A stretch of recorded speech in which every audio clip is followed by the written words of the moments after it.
Security changes for air travel, the high-tech measure prompting privacy concerns. It's really important that we give them the spa treatment. The benefits of a low-stress life, producing results on a dairy farm. KPBS Evening Edition starts right now.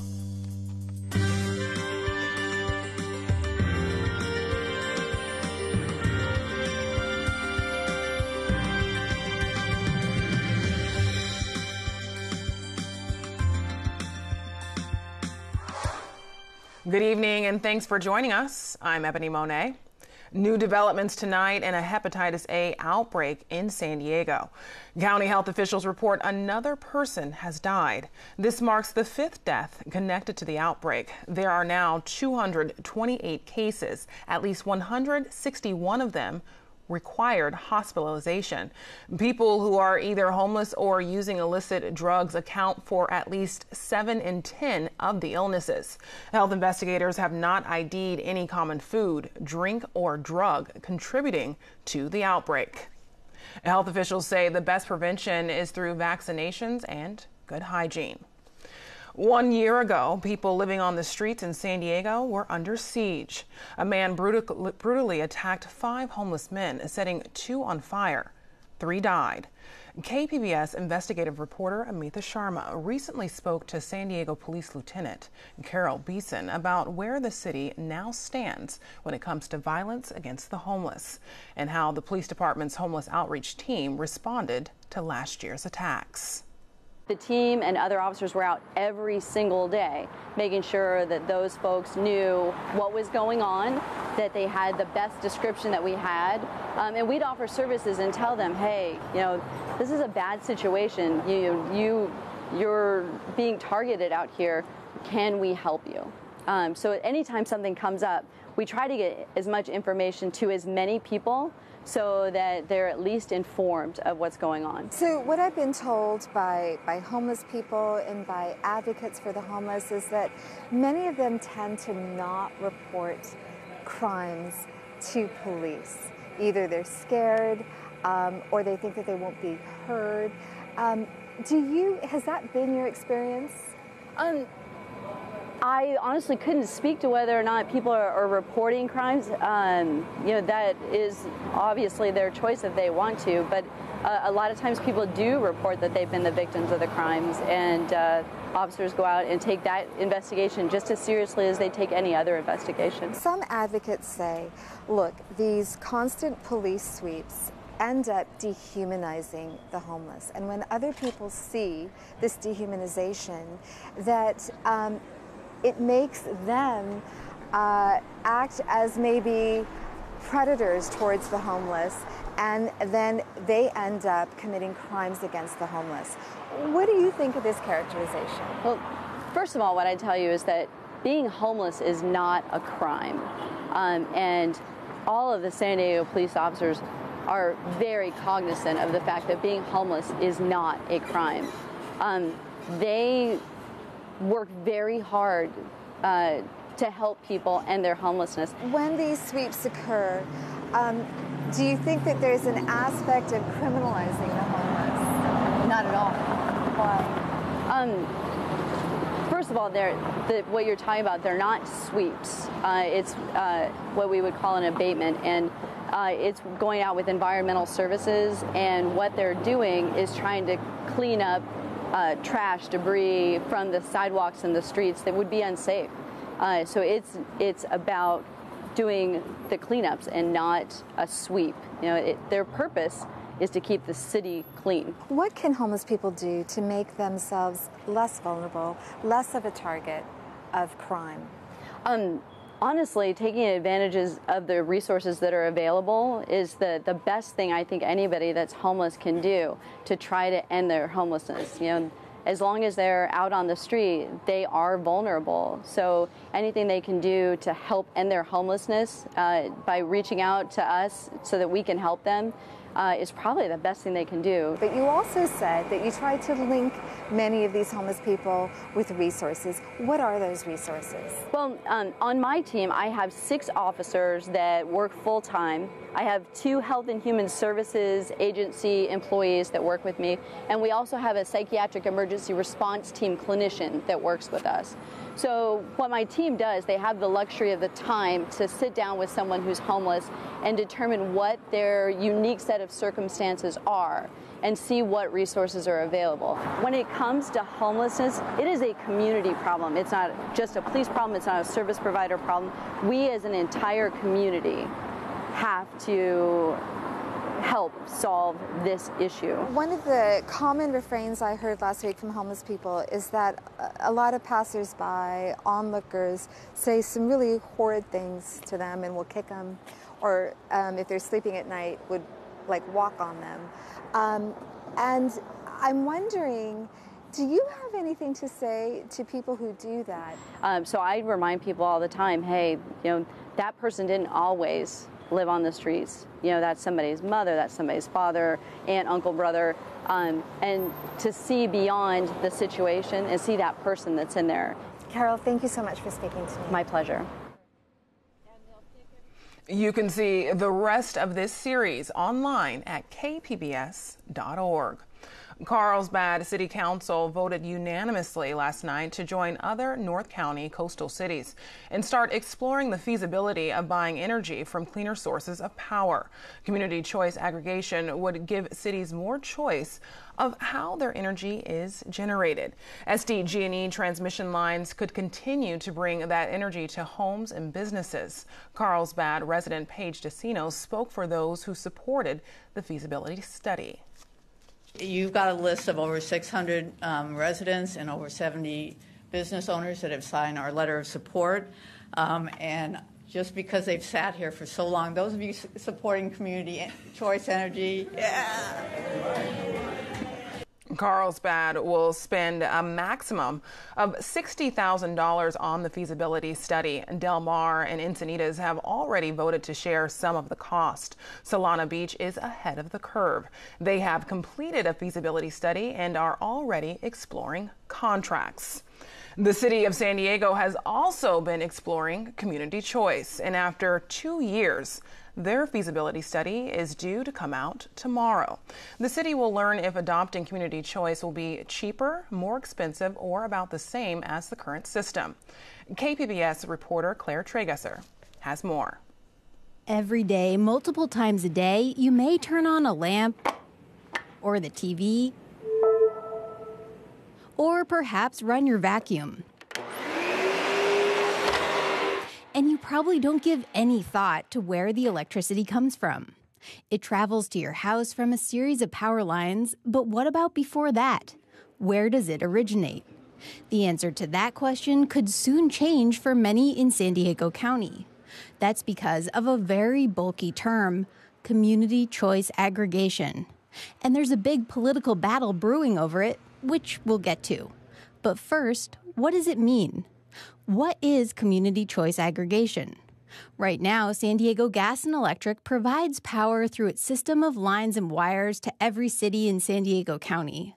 SDG&E buys the electricity from a variety of sources, including natural gas plants, hydroelectric dams, and wind turbine farms. Community choice aggregation is a different kind of energy program. If a city goes with community choice, power would still go through SDG&E's grid, and your electric bill would still come from SDG&E. The big difference is that the city would make the decisions about where to buy its energy from instead of SDG&E.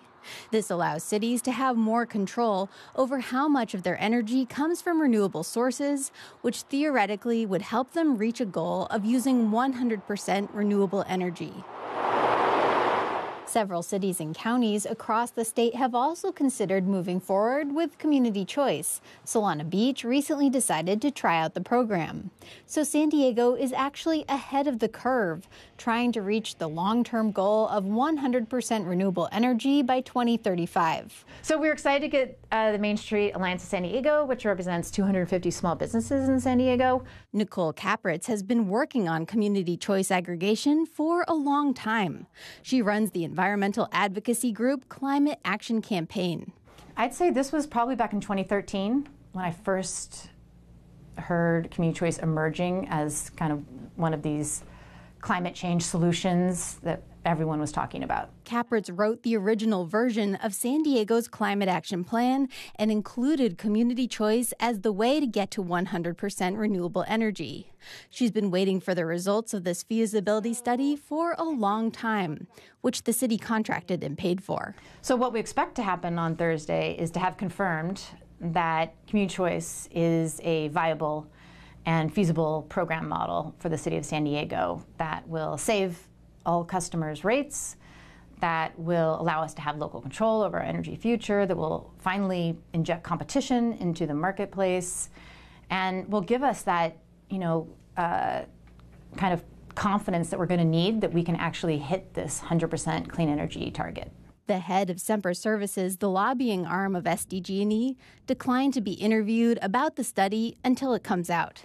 Kapritz says once the results are public, she expects to spend the next 4 months battling with the utility to convince residents community choice is the way to go. Unfortunately, in our mind, our utility has decided to fight the city's decision to potentially move forward with an alternative energy program model, and they are expending a lot of resources and funds to fight this. At the same time, the city is considering other options for how to reach the 100% renewable energy goal. There is no one silver bullet to get to 100% renewable electricity. Cody Hooven is the city's sustainability manager, who's in charge of making sure the city reaches that goal. It's going to take some creativity and a lot of being open to new ideas. So no matter which pathway we choose, it's going to take a combination of solutions. The city will get alternative proposals to community choice this month and then review them along with the community choice study. It will hold a series of workshops to inform residents about potential energy program changes, and then the city council will vote on whether to go with community choice this January. Claire Tregesser, KPBS News. San Diego seniors rallied today to urge the state's Department of Health to increase dental services for low-income elderly people. They signed letters asking that funds from the tobacco tax that went into effect in April be used for increasing access. They gathered at a new senior wellness clinic downtown and touted the benefits of a healthy set of teeth. Your mouth is as important as the rest of your body to be healthy and to live longer. Tobacco tax, known as Proposition 56, is expected to bring in $1.7 billion in the next year. At the state capitol, farm workers and environmental advocates joined together in protest. They say federal officials went back on their promise earlier this year to ban a harmful pesticide used on food crops. Advocates delivered more than 100,000 petitions to the State Environmental Protection Agency, calling for the ban of the chemical chlorpyrifos. It's unsafe at any speed. This is a neurotoxin. It's been proven to cause particular harm to children, to pregnant women in brain development, and who knows what else, the long-term exposure. Far exceeds these. The neurotoxin is commonly used in nut and fruit crops throughout the state and has been known to cause developmental disorders in children. A high-tech security measure for travelers is stirring up privacy worries. Now there's a recommendation to do face scans on Americans flying abroad. AP reporter Robert Bumstead says some privacy advocates are calling it a step towards a surveillance state. Before you board a flight, you may soon have your face scanned and run through a government database. The Trump administration says it intends to require biometric face scans on all Americans traveling internationally. It's a plan not explicitly approved by Congress and something that some privacy advocates say is a step too far. Pilot programs of the system have launched this summer with 5 airlines in major cities, including New York, D.C., and Boston, where JetBlue tested the system last month. JetBlue says the technology will eliminate boarding passes and speed up travel. Passengers take digital photos at kiosks that will then be compared to passport images. During the trials, passengers can opt out, but once fully implemented, they may not have a choice. According to a privacy impact assessment done by the Department of Homeland Security, the only way to assure you won't be scanned is to refrain from flying internationally. Congress has asked CBP to use biometrics to keep track of who's coming in and who's going out of the country, but they've never given permission for its use on American citizens. Jay Stanley is a senior policy analyst and privacy advocate at the ACLU. He says U.S. law enforcement agencies already use facial recognition technology, but warns using it on air travelers could be a dangerous step toward building a more powerful surveillance infrastructure on Americans. There's a pretty good chance that over time, if we don't put in place checks and balances and really, stop the application of this powerful surveillance technology on Americans, it will inevitably expand to other things. And while facial recognition technology is getting better, it's not foolproof. Studies show that even the best systems fail 5 to 10% of the time, says Anil Jain, an expert on biometrics at Michigan State University. Face recognition is extremely sensitive to what is the pose of the face with respect to the camera, the distance between the face and the camera. A change in a person's facial expression or appearance due to age could trigger a mismatch, which could add up to longer wait times and maybe even missed flights. Robert Bumstead, Associated Press. Students in San Diego school district schools will now be entitled to restorative practices over traditional discipline when addressing conflicts. The San Diego Unified School Board approved the policy unanimously Tuesday night.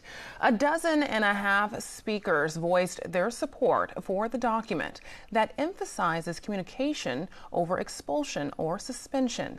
Student Jasmine Bravo says she's behind the new policy because traditional forms of punishment can have a negative impact. The environment I am in is damaging to me because I feel like I am a bad student when I get kicked out of class for unnecessary reasons. Some speakers worried that adequate funding might not be available to carry out the plan. Lawmakers and sexual abuse survivors gathered at the Capitol today to push for California's sanctuary state bill. Domestic abuse prevention advocates say a victim's immigration status often prevents he or she from calling police for fear they'll be deported once they do. Contrary to claims made by Donald Trump, his threats of mass deportation have had a negative effect on our communities. This rhetoric has led to the underreporting, as mentioned earlier, of serious crimes from witnesses and victims of criminal activity who are unsure if cooperation with law enforcement will lead to detention and deportation. An assembly bill currently moving through the legislature would protect people in the country illegally from deportation if they are witnesses or victims of violent attacks. Coming up tonight on PBS NewsHour, from dirt to shirt, cotton farmers in North Carolina are teaming up with local textile mills to produce garments made in the USA. If you take those 2 colors and go to a website where, W-H-E-R-E, yourclothing.com, you put in these 2 colors, a map pops up, and from that map I will introduce you to the farmer, the ginner, the spinner, the knitter, the finisher, the cut sew, and TS Designs. And President Trump's newest pick to head the FBI now in the hot seat on Capitol Hill. That's tonight on PBS NewsHour, starting at 7, right here on KPBS. Fire crews are mopping up today after a fire erupted near Lake Jennings yesterday afternoon. Firefighters were able to stop the flames last night, but Constructions of the lines continue. Residents were asked to leave temporarily Tuesday as the fire grew to 400 acres. CAL FIRE says all evacuation orders have since been lifted. Governor Jerry Brown and former New York Mayor Michael Bloomberg are teaming up on a new climate change initiative called America's Pledge. Their goal is to compile and quantify climate change efforts by state, cities, and businesses. It follows President Trump's announcement that he'll withdraw the nation from the Paris Climate Accord. The project is expected to produce a report on climate-related efforts and a plan for how cities and businesses can drive down greenhouse gas emissions. Talk about a great escape for one of the biggest icebergs on record. This is a bird's eye view of a trillion-ton ice chunk. It snapped off an ice shelf in Antarctica. According to a British research group, it covers about 2,300 square miles and its volume is twice that of Lake Erie. Scientists say global warming has caused a thinning of shelves like this one, but they can't agree on whether this splintering could be blamed on climate change. Researchers say they don't expect the iceberg to pose threats to ships in the region. Surf's up at Ocean Beach. Huge waves washed in today. This as Hurricane Eugene is bringing high surf and rip currents to North County. The National Weather Service says be careful until late tonight. Erin Calandra has more in tonight's forecast. We are still under a high surf advisory until 10 o'clock tonight. That means south-facing beaches especially are seeing some pretty large waves, up to 10 feet in places. Also, rip currents are a real danger here tonight as well. That's going to lessen over the next couple of days, but through tonight at least, it's pretty dangerous there on the ocean. Now, taking a look across the region, we do see little blips of green sporadically here. That means pop-up thunderstorms and showers will continue today, just like we saw yesterday, mainly in the mountains and also the deserts. And a bigger look here we see in the Nevada area and also Arizona. They're experiencing the same thing here, really. San Diego is pretty quiet, though. Tonight, 69 degrees with some fog and low clouds later on. And as we take a look at some temperatures, well, Borrego Springs 78 tonight with a couple passing clouds. Mount Laguna 61, Ramona 60 degrees, and Oceanside 66 degrees. Taking a look at the southwest region, we are seeing mainly some thunderstorms in the evening.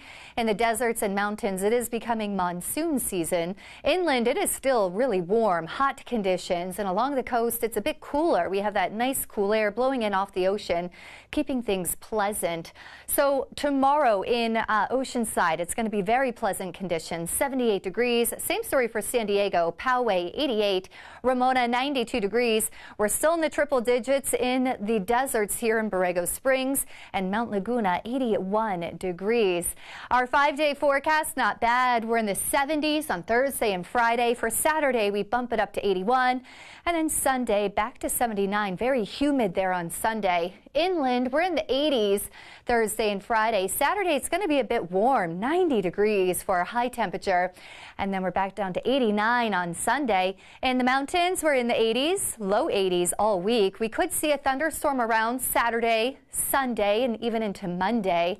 So we could see some wet weather moving in. And then in the deserts, it's going to be very hot still, triple digits. Monday, a thunderstorm around and a bit cooler at 103. For KPBS News, I'm Erin Calandra. Remember when happy cows could be found in California? Now, Wisconsin researchers are giving advice to farmers on how to make cows happier. AP reporter Carrie Antelfinger explains how that leads to productive results on the dairy farm. When it comes to life on a farm, these cows have it pretty good. From misting sprays to relaxing breezes to back rubs. It's really important that we give them the spa treatment. For years, the California Milk Advisory Board touted that happy cows make great milk. A University of Wisconsin program called the Dairyland Initiative is taking that further, visiting farms and offering workshops on how to improve life for cows. They also created a website to share advice and findings with farmers around the world, including how to prevent leg pain, otherwise known as lameness. Lameness impacts everything a cow gets to do in her day. It impacts the way she rests, the way she milks, the way she eats, her ability to reproduce, and ultimately her ability to stay on the farm. The solution? Take her to the beach, or the farm version. A deep, soft bedding of sand creates an environment where cows can rest half the day, and that is incredibly important to cows. Nigel Cook and his team recommend bigger stalls, more fans, and feeding cows at the same time, since herd animals prefer to do things together. They also say to regroup cows less around birthing time to decrease stress that comes with establishing a new pecking order. It's advice Mitch Breinig has been closely following with his 400 cows at Mystic Valley Dairy in south central Wisconsin. If you take away their stress, they actually produce more milk. And then the other thing that actually is interesting is they do it by eating less feed. He's spent over $100,000, but says it's been worth it. He's seen milk production increase from about 13 gallons a day per cow to 15 gallons. He says his cows also have fewer injuries, and they live about a year longer. It's kind of a industry where 10 cents can make a huge difference. The benefits of a low-stress life, producing results on a dairy farm. Carrie Antelfinger, Associated Press. Now, here's a look at what we are working on for tomorrow in the KPBS newsroom. On Morning Edition, President Trump will be in Paris to meet with French President Emmanuel Macron. NPR will have live coverage of their joint press conference. And on Midday Edition, a Bay Area family who lost their home to mortgage fraud and foreclosure and their fight to become financially stable. That's tomorrow on KPBS Radio. You can find tonight's stories on our website, kpbs.org/evening edition. Thanks for joining us. Have a great night.